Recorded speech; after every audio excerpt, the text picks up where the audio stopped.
नमस्कार दोस्तों, मैं अरविंद तिवारी पुलमा स्टॉक एक्सचेंज मिशन में आपका स्वागत करता हूं। आशा है आप सभी अच्छे से होंगे, सकुशल होंगे और स्वस्थ होंगे। तो नवरात्रि का सीजन चल रहा है, आने वाला दशहरा है, तो आप सभी को ढेरों सारी बधाई पूरे पुलमा ग्रुप की तरफ से, है ना, हमारे सभी स्टाफ की तरफ से आपको बहुत बहुत बधाइयां, है ना। अच्छा, आज 7 अक्टूबर 2024 है, तो मार्केट आज क्लोज हो चुकी है। तो ये हमें समझना पड़ेगा कि मार्केट में आज क्या हुआ और मार्केट आगे अगले वीक में क्या कर सकती है। तो जैसा कि आपने देखा होगा कि हमने लास्ट मंथ से मैं बताने की कोशिश कर रहा हूं कि मार्केट में कभी भी हमें बाय की जल्दीबाजी नहीं करनी चाहिए। और मार्केट जो है सो जितना 2 महीना ऊपर गई थी, 6 दिन के अंदर पूरा मार्केट नीचे आ चुकी है। तो क्या अब जो नीचे मार्केट आ चुकी है, करीब 1200 से 1500 पॉइंट नीचे आ चुकी है, तो क्या बाइंग जो बन गया है, अब मार्केट में हमें बाई कर लेना चाहिए। क्योंकि मार्केट में यही हल्ला है कि भाई दिवाली वगैरह में तो मार्केट ऊपर ही जाती है, बिल्कुल जाती है, लेकिन क्या हमें वास्तव में बाई कर लेना चाहिए? बाई का पूरा समय आ गया है, तो ये हम इसके बारे में समझने की कोशिश करेंगे, है ना। तो सबसे पहले हम देख लेते हैं कि मार्केट में जो माहौल है वो माहौल क्या है। तो मार्केट में टोटल निफ्टी 50 में 50 स्टॉक होते हैं। 50 स्टॉक के अंदर 10 स्टॉक अप है, यानी 10 स्टॉक खासकर आईटी स्टॉक, फार्मा स्टॉक और टेलीकॉम स्टॉक, इसमें वृद्धि दर्ज की गई है, ग्रोथ हुआ है। साथ में 40 स्टॉक के जो प्राइस है वो नीचे गिरे हैं। तो यानी कुल मिलाकर देखा जाए तो मार्केट में अभी भी माहौल जो है वो फियर का ही माहौल है। मार्केट में करीब 1200 पॉइंट का क्रैश आने के बाद भी फियर का ही माहौल है ना। इसको देखते हैं कि क्या सेम फियर का माहौल आगे भी कंटिन्यू है या इसमें कुछ और चीजें चेंज हुई हैं। तो एक बार हम लोग ग्लोबल चार्ट को देख लेते हैं। ग्लोबल चार्ट को हमें समझ में आएगा कि अमेरिका में, लंदन में, है ना, चाइना में क्या हो रहा है। तो हम ग्लोबल चार्ट को देखें तो इसमें एक ही देखिए कि ग्लोबल चार्ट अभी न्यूट्रल जोन में काम कर रही है ना। जो इंडिया का डाउ जोन्स है वो थोड़ा सा अपसाइड में है, ये अप है। जो सॉरी इंडिया का डाउन है, इंडिया का गिफ्ट निफ्टी, एंड जो अमेरिका का डाउ जोन्स है वो करीब 150 पॉइंट डाउन है।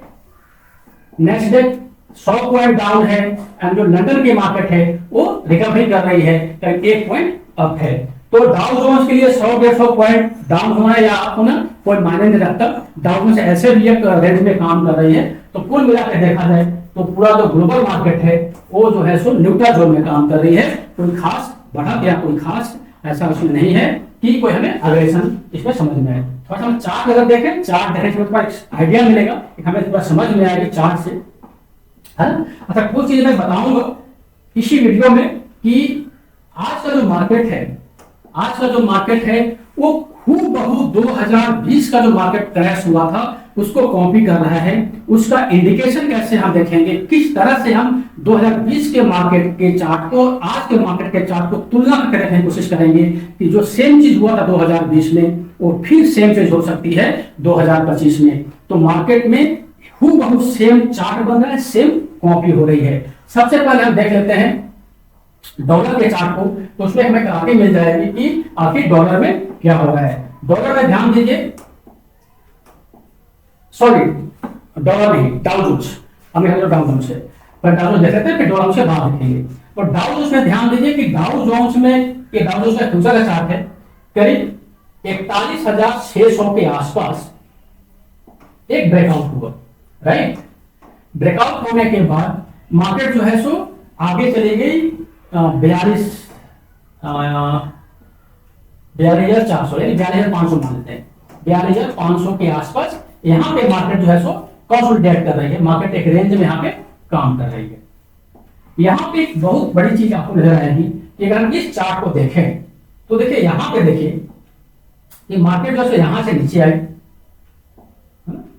इसको ऐसे नहीं देखते, इसको थोड़ा सा साफ कर लेते हैं, ज्यादा समझ में आएगी। इसमें हम देखें तो मार्केट क्या होगा कि यहां से नीचे आई, फिर मार्केट ऊपर गई, फिर नीचे आई, फिर ऊपर गई, फिर नीचे आई, फिर ऊपर गई। यहाँ पे पैटर्न आपको बन रहा होगा। इसको बोलते हैं हम लोग शोल्डर, इसको बोलते हैं शोल्डर, इसको बोलते हैं हेड। यानी यहां पर head and shoulder, head and shoulder एक पैटर्न बन रहा है। एंड इसमें नॉर्मली होता क्या है कि जितना हेड से लेकर के इस रेसिस्टेंस का गैप होता है उतना मार्केट को ऊपर जाना चाहिए। ये बेसिकली इसकी थ्योरी होती है हेड एंड शोल्डर पैटर्न की। तो नॉर्मली इसका जो हेड था वो 39,000 के आसपास था, है ना। एंड जो इसका रेसिस्टेंस था वो 41,600 के आसपास था। तो कुल मिला के देखा जाए तो करीब 1500-1600 पॉइंट के आसपास इसमें मार्केट ऊपर जाना चाहिए।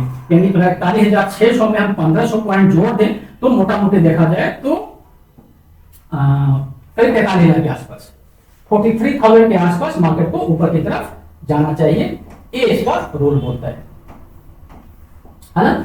मार्केट ने देखिए क्या किया कि मार्केट जैसे 41,600 को क्रॉस की तो मार्केट ऑलरेडी 43,000 के आसपास जा चुकी है। अब मार्केट फिर यहां से नीचे आई है। मार्केट जब नीचे आई है तो दो चीजें हो सकता है, या तो मार्केट यहां से नीचे है, इसको रिटेस्ट करे और फिर वापस चली जाए, एक हो सकता है, या मार्केट यहां से नीचे और नीचे फिर फॉल कर जाए, एक दूसरी चीज हो सकती है। अगर जब पहले वाले चार्ट को देखें पिछले महीने में क्या हुआ था, सेम चीज हर जगह फॉलो हो रहा है। यहां पे ध्यान दीजिए कि मार्केट में यहां एक पैटर्न बना था, है ना, तो ये आपका डबल बॉटम पैटर्न था, ये बॉटम ये दोनों सेम थी, तो लगभग डबल बॉटम पैटर्न था, है ना।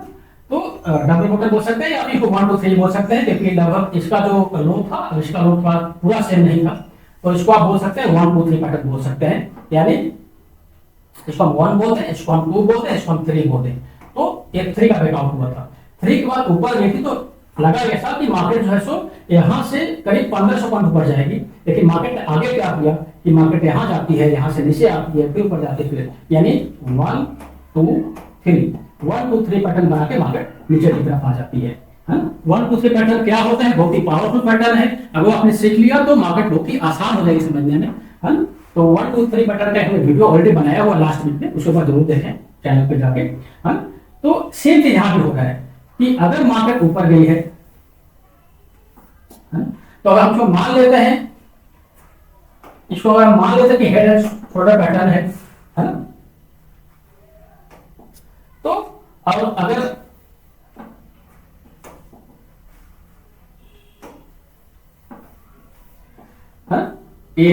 शोल्डर है, तो अगर मार्केट को ऊपर जाना है और हम इसको फॉलो करेंगे तो मार्केट ऊपर नहीं जाएगी, मार्केट नीचे की तरफ आना चाहिए। लेकिन चूंकि ऑलरेडी एक 43,000 का रेजिस्टेंस बना हुआ है, अभी मार्केट एक न्यूट्रल जोन में काम कर रही है, यानी मार्केट एक कंसोलिडेशन मोड में है, तो मार्केट यहीं पे ऊपर नीचे करती रहेगी।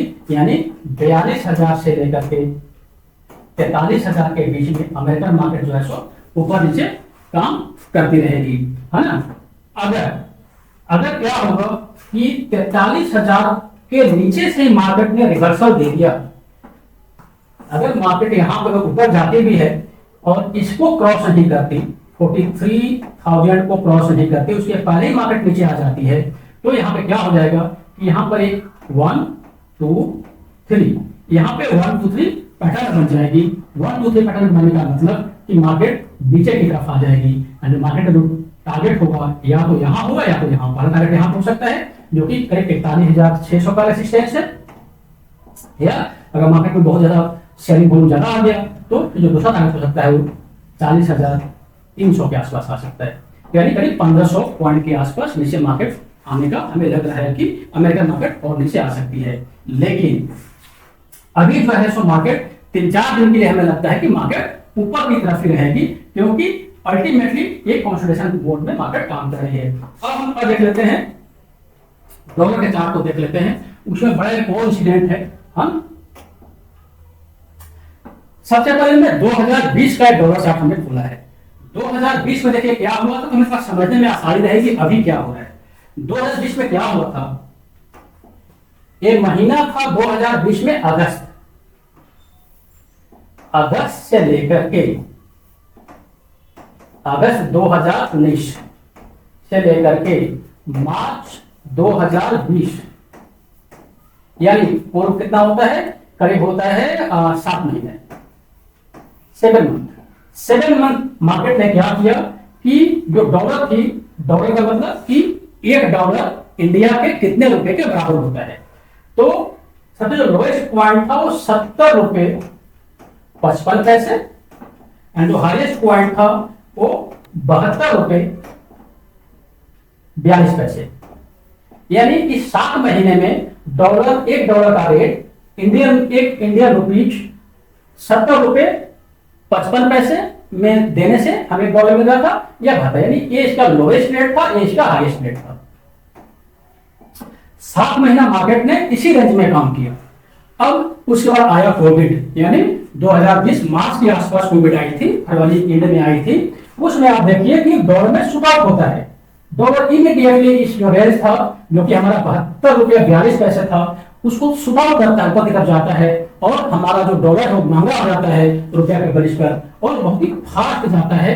एक महीने के, एक महीना भी नहीं बोल सकते, 10-15 दिन के लिए बहुत ही फास्ट जाता है। तो कुल मिलाकर देखा जाए तो कोविड एक बहाना था, लेकिन चूंकि डॉलर में जो है कंट्रेक्शन हो रहा था, तो या तो उसको ऊपर जा रहा था, तो नीचे जा रहा था। 7 महीने का कंसोलिडेशन था, एंड या तो डॉलर मजबूत होती या डॉलर कमजोर होती। जब डॉलर मजबूत हुई मार्च में, तो मार्केट क्रैश कर गया, वर्ल्ड की सारी मार्केट क्रैश कर गई। इंडियन मार्केट भी क्रैश हुआ, अमेरिकन मार्केट भी क्रैश हुआ। बहाना बनाया गया कि कोविड के कारण मार्केट क्रैश हुई है, लेकिन ये पूरा प्लानिंग ऑलरेडी अगस्त से चल रहा था, अगस्त से चीजें हो रही थी। अब सेम चार्ट को, सेम चीज अभी जो है सो रिपीट हो रही है अभी के मार्केट में। अभी का जो इंडियन मार्केट है, अभी का हम डॉलर का चार्ट खोलें तो ये हमारा अभी का चार्ट है। अभी भी क्या हो रहा है कि हमारा अगस्त का महीना है ना, सेम महीना, सेम नीति, सब कुछ सेम हो रहा है। अगस्त के महीने के आसपास डॉलर में ब्रेकआउट होता है। इसका मतलब कि अगस्त के बाद डॉलर महंगी हो जाती है। उसके बाद अगस्त से सितंबर, ये एक दिन का कैंडल है, एक दिन में बहुत ज्यादा क्रैश है, आपको याद होगा। ये फिर सितंबर में फिर डॉलर कमजोर होता है। सितंबर से लेके आधा अक्टूबर तक डॉलर फिर मजबूत होता है।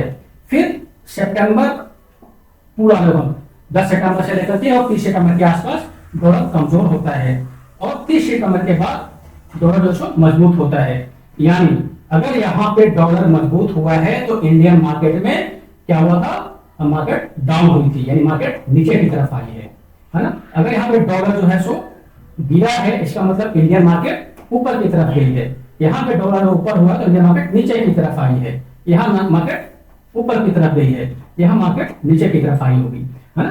तो इसका मतलब सितंबर में आपको याद होगा, हमें पहले बात हो जाते हैं, इतना याद नहीं है। सितंबर में ध्यान दें कि लास्ट मंथ क्या हुआ था कि मार्केट बहुत ही शूट कर रही थी, बार मार्केट ऊपर की तरफ जा रही थी और डॉलर क्या था, नीचे की तरफ आ रहा था।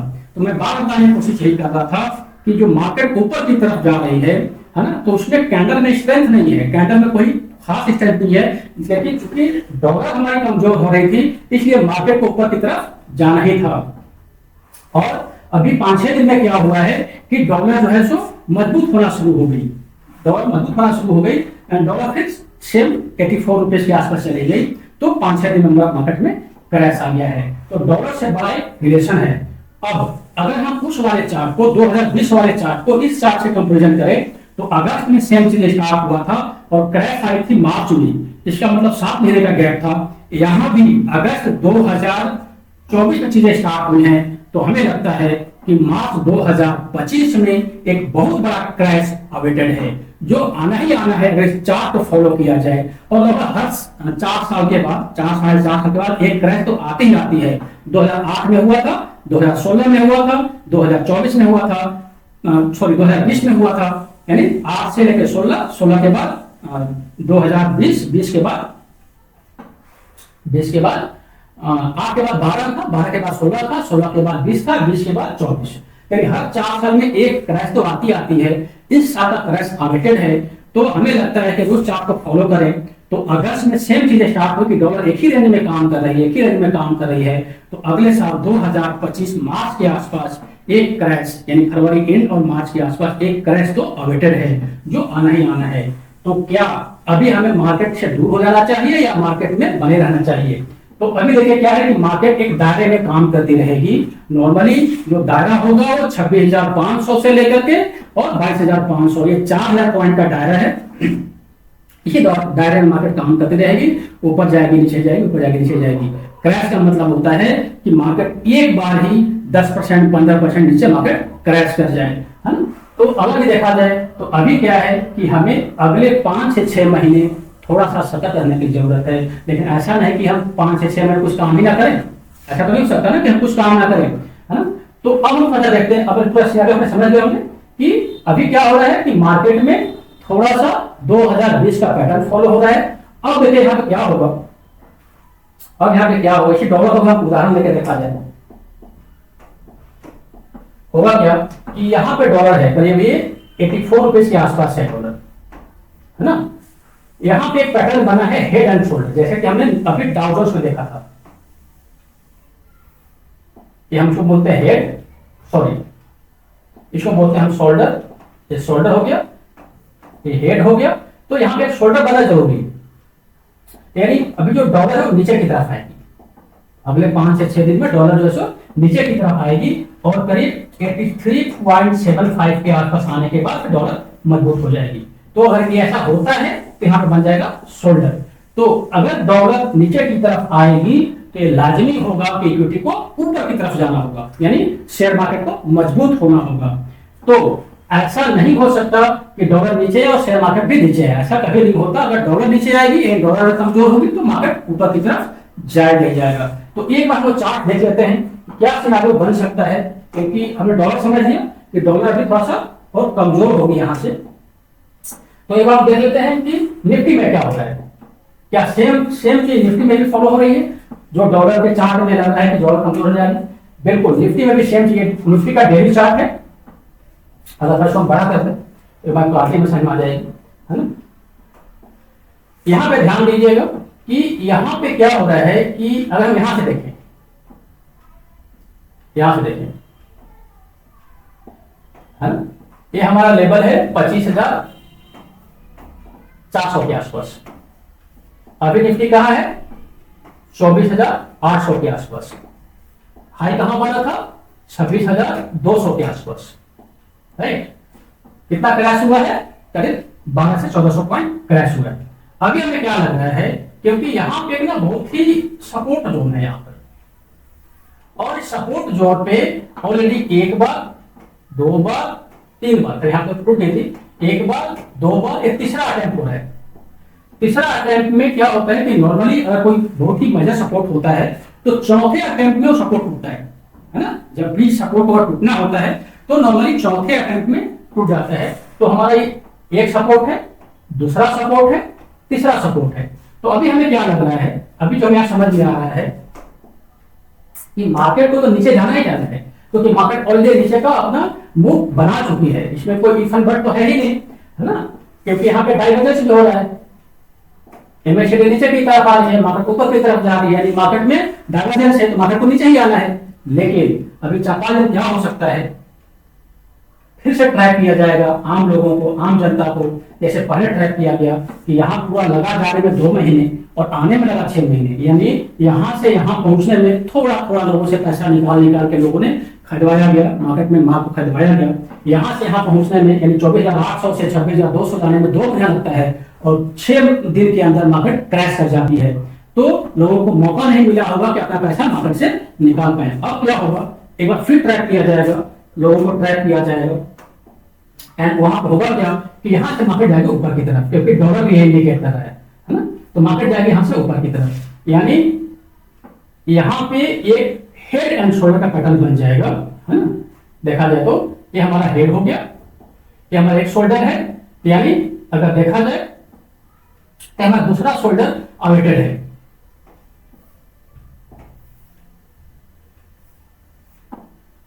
तो यानी ये हमारा शोल्डर हो गया, ये हमारा दूसरा शोल्डर अवेटेड है ना। तो मार्केट अभी यहां पे है, तो मार्केट यहां से मूव करके थोड़ा सा मार्केट में ग्रीन कैंडल बनना शुरू होगा और मार्केट जो जाएगी 25,400 के आसपास जाएगी, 400, 300 उसी रेंज में जाएगी। एंड उसके बाद वहां से मार्केट फिर नीचे आना शुरू करती है। तो 24,800 के आसपास 2 चीजें होंगी, एक तो हमारा चौथा टाइम इस सपोर्ट को वो काटने की कोशिश करेगा, नीचे आने की कोशिश करेगा, एंड साथ में ये सेकंड शोल्डर से नीचे की तरफ आएगी। और एक और ध्यान दीजिए, यहाँ पे पैटर्न भी बनेगा जिसको हम बोलते हैं 1, 2, 3 तो बन ही रहा है, सॉरी हेड एंड शोल्डर तो बन ही रहा है, साथ में पैटर्न और बन रहा है। अगर मार्केट में ऊपर जाती है, ऐसे जाती है, ऐसे जाती है, तो 1, 2, 3 जो हमारा बहुत ही प्रिय पैटर्न है, हमने एक वीडियो भी बनाई है, इसके बाद जरूर देखिए, है ना। लास्ट वीक बनाई है तो चैनल पर जाइए, उस पैटर्न बनाया है उसमें। तो अगर यहाँ पे मार्केट 24,800 को ऊपर जाने के बाद नीचे की तरफ काटती है, तब ये हमारा जो जोन होगा 24,800 का जो जोन होगा, ये हमारा सेलिंग जोन होगा। और हमारा जो टारगेट होना चाहिए वो 23,800 के आसपास हमारा टारगेट होना चाहिए, जो 200 क्योंकि 200 ये में ऊपर तरफ जाएगी है ना, और वो हमारे टारगेट होगा 23,800, यानी कुल मिला के 24,800। जैसे नीचे मार्केट 1 घंटे के चार्ट पर ये कोई कैंडल बनता है, बियर कैंडल बनता है, ऊपर जाने के बाद अभी 4-5 दिन मार्केट ऊपर जाने दीजिए, जाने के बाद जब 25,400 से मार्केट नीचे आना शुरू करेगी, 24,800 को जैसे नीचे काटेगी, 1 घंटे के चार्ट पर एक कैंडल बनेगा, उसके नीचे जैसे कोई फॉलो कैंडल बनती है इमीडिएटली हम सेल करेंगे एंड हमारा टारगेट होगा 1,000 पॉइंट का टारगेट होगा। अगर हम निफ्टी में 4 लाख पे काम करते हैं तो हमें 1 लाख मिल सकता है, 5 लाख पे काम करते हैं 1.25 लाख मिल सकता है, 1 लाख पे काम कर सकते हैं 25,000 मिल सकता है ना। तो ये हमें आराम से मिल जाएगा, इस पे हम आराम से काम कर सकते हैं, क्योंकि यहाँ पे पैटर्न हमें फॉलो करना पड़ेगा। हेड एंड शोल्डर पैटर्न बनने की कोशिश हो रही है, 1 2 3 पैटर्न बनने को 2 पैटर्न यहाँ पे बनने की कोशिश हो रही है, और साथ में जो सपोर्ट है वो 3 बार टेस्ट हो चुका है, चौथा जब भी टेस्ट होता है तो ज्यादा चांसेस होता है कि उसको कट जाती है वो सपोर्ट और मार्केट नीचे की तरफ क्रैश कर जाती है। तो अगर हम मार्केट ऊपर की तरफ जाए है ना, और आपको ये लगे कि अब तो मार्केट में और क्या क्रैश होगा, मार्केट में इतना क्रैश हो चुका है, अब तो बाइंग जोन है, तो मेरे भाई मेरे दोस्त अभी पैसे को संभाल कर रखने की जरूरत है, पैसे को संभाल के रखें। जब मार्केट 24,000 23,800 के लेवल पे आएगी निफ्टी, उस समय हमें पैसे को लगाना चाहिए, कोई भी सेल या बाय हमें करनी चाहिए। अभी कोई भी सेल या बाय की इतनी घबराहट नहीं करनी चाहिए। अभी लगेगा कि मार्केट पर जा रही है, लेकिन अल्टीमेटली मार्केट को आना तो नीचे ही है ना, और बहुत जल्दी होगा। हमने अभी डॉलर को भी देखा, डॉलर में यही देखा कि डॉलर जो है सो सेम काम कर रही है, डॉलर नीचे आएगी 83 रुपया 75 है, फिर ऊपर चली जाएगी, तो जैसे डॉलर ऊपर जाना शुरू करेगी साथ ही मार्केट जो है सो नीचे आना शुरू कर देगी। एक और ध्यान दीजिए कि जब सिल्वर और गोल्ड में कमजोरी आती है तो इसका मतलब ये होता है कि थोड़ा सा मार्केट जो है सो अप हो रही है, और जब उसमें मजबूती आती है तो मार्केट डाउन हो रही है। अभी थोड़ा सा उसमें अप कमजोरी आ रही है, इसका मतलब 3-4 दिन तो अप रहेगी। तो ये बहुत सारे इंडिकेशन है वो यही शो करते हैं कि मार्केट जो है सो अभी एक बार और ट्रैप करेगी। हमें ट्रैप से बचना है, 400 से 500 पॉइंट मार्केट ऊपर जाएगी, ऊपर जाने के बाद मार्केट को नीचे ही आना है। जब 24,800 का लेवल कटेगा तो हमें आंख बंद करके वहां पे सेल करना है अपने 1,000 पॉइंट के लिए। अच्छा, ये हमारा पूरा अपना एनालिसिस है, इस पे हम काम करते हैं। हमारे जो कुलमा ग्रुप है, क्योंकि हम एक इंस्टीट्यूट चलाते हैं जिसमें हम बच्चों को सिखाते हैं शेयर मार्केट के बारे में, ऑल ओवर इंडिया हमारे बच्चे पढ़ते हैं। ऑनलाइन ट्रेनिंग भी होती है, ऑफलाइन ट्रेनिंग भी होती है, दिल्ली हमारा ब्रांच है। तो हम एक बच्चों को सिखाने के लिए हमारे कोई इंसाइट है, तो मैं कोई सेबी रजिस्टर्ड एडवाइजर नहीं हूं, मैं एनआईएसएम सर्टिफाइड हूं। तो इसको हमारे एनालिसिस को देख के कोई भी बाय या सेल का रिकमेंडेशन ना समझे। आप जो भी करें आप खुद एनालिसिस करके या अपने फाइनेंशियल एडवाइजर से बात करके करें। अगर कोई भी लॉस होती है तो उसके जिम्मेदार हम नहीं होंगे, ये चीज ध्यान रखिएगा। हम इसको सिर्फ और सिर्फ एजुकेशन पर्पज से लीजिए, एक बार समझने की कोशिश किया मार्केट क्या हुआ है। 2020 में क्या हुआ था, 2020 में क्या हमने बताया कि 7 महीने का कंसोलिडेशन हुआ और 7वें महीने में मार्केट क्रैश कर गई। सेम चीज यहाँ हुआ है, और कोइंसिडेंट है कि अगस्त में ये चीजें हुई थी, कोइंसिडेंट है कि 4 साल के बाद ये चीजें हो रही हैं। कोइंसिडेंट बराबर मतलब ऐसा नहीं होता हर समय गलत होता है। 4 साल का मार्केट क्रैश करती है। 2024 में 2020 में मार्केट क्रैश की थी, 2024 में ऑडिटेड था, लेकिन हमें लगता है कि अगस्त में चीजें बनना शुरू हो गई हैं तो मार्च मार्केट क्रैश करेगी। लेकिन उस समय आराम से ये जो अप एंड डाउन होगा उसको हमें इनकैश करना है। तो अभी हमें कोई भी बाय की हमें जल्दीबाजी नहीं करनी चाहिए, थोड़ा सा हमें वेट करना चाहिए। इधर मार्केट को ऊपर जाने दीजिए, जब मार्केट नीचे आए तो आराम से 24,800 के नीचे 1 घंटे के चार्ट पर जब कैंडल बनता है उसके नीचे फॉलो कैंडल बनता है तो आराम से सेल करेंगे। 1,000 पॉइंट के लिए जो हमारा टारगेट होगा वो 23,800 या 24,000 के आसपास हमारा टारगेट होगा। ये हमारा पूरा एनालिसिस है। हमें आशा है कि आप सभी को एक पूरा समझ में आया होगा। अगर लगता है कि कहीं कोई कंफ्यूजन है या कुछ समझ में नहीं आ रहा है तो हमें आप लिखिए, है ना। हम क्या करेंगे कि हम आपको 1-to-1 उसमें आंसर देने की कोशिश करेंगे। एक हमारा रिक्वेस्ट है आप सभी दोस्त, हमारा ये रिक्वेस्ट है कि जो चैनल भी नया है ना, 1-1.5 महीने पहले ही बनाया गया है, तो इसको एक बार सब्सक्राइब करें ताकि इसका थोड़ा सा ग्रोथ हो, और साथ में शेयर भी करें अपने दोस्तों को ताकि जो हमारा कंटेंट है बहुत सारे लोगों के पास पहुंचे, है ना, ताकि एक अच्छा माहौल बने, है ना। तो अगर आप इसको शेयर करेंगे थोड़ा सा इसका हमें फायदा हो जाएगा, ग्रोथ हमारा हो जाएगा से इसका चैनल का, साथ में आप लोगों को इसमें एक अच्छा कंटेंट मिलेगा, है ना। तो ये हमारा पूरा मार्केट एनालिसिस था। तो अभी हमें वेट एंड वॉच करना चाहिए। हम विक्स भी देखते हैं, लेकिन विक्स थोड़ा समय ज्यादा हो गया, वीडियो ज्यादा हम लंबा नहीं करना चाहते।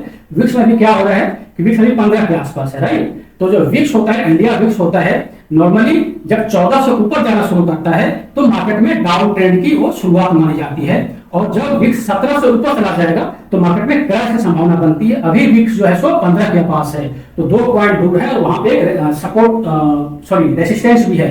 तो जैसे ही अगर 17 के ऊपर क्रॉस करेगी, उस रेसिस्टेंस को तोड़ेगी, तो विक्स भी ऊपर हो जाएगा, ना, विक्स भी बहुत ज्यादा मजबूत हो जाएगी, डॉलर भी मजबूत हो जाएगी, तो इंडियन मार्केट को क्रैश होना ही होना है ना। लेकिन वो अभी समय है, 5-6 महीने का समय है उतना बड़ा क्रैश होने में। लेकिन अभी फिलहाल के लिए अभी 4-5 दिन मार्केट बुलिश रहेगी, उसके बाद हमारा जो टारगेट है मार्केट नीचे ही आएगी, है ना। तो जो हमारा टारगेट होगा वो 23,800 एंड 24,000 के आसपास होगा। अभी हमें कोई भी बाई की जल्दीबाजी नहीं करनी चाहिए, है ना।